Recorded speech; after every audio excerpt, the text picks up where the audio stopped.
Bonjour à toutes et à tous. Alors, dans cette vidéo, une articulation majeure du chapitre. On va poser petit e égale exponentielle 1. L'image de 1 par la fonction exponentielle, c'est une valeur numérique. Alors, cette valeur numérique, elle vaut à peu près 2,7, 2,72.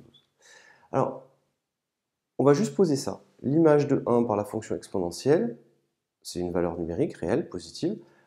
Eh bien, c'est cette valeur-là, c'est cette valeur qu'on appelle E, on la note E. D'accord? Donc l'image de 1 par la fonction exponentielle, on note ça E.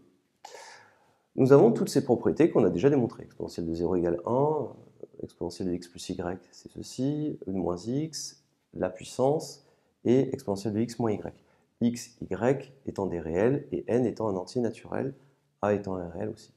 Eh bien, on va s'apercevoir de la chose suivante. Rappelez-vous les propriétés des fonctions puissance. Les puissances. Pour un nombre, n'importe lequel, donc E c'est un nombre.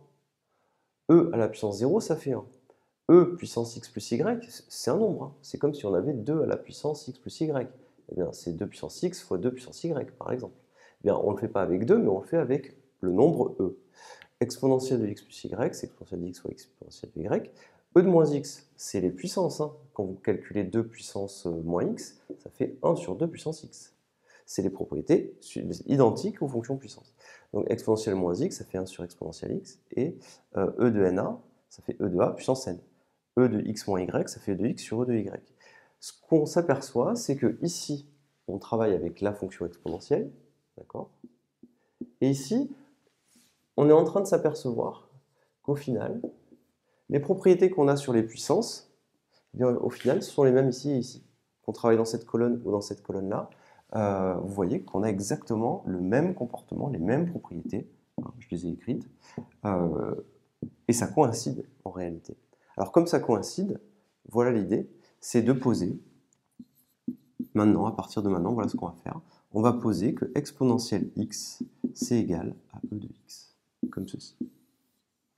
Et la nouvelle notation de la fonction exponentielle, ça sera celle-ci, et elle sera très commode. Pourquoi? Parce qu'on pourra utiliser toutes les propriétés qu'on connaît sur les fonctions puissance, identiques à celles qu'on a vues au collège.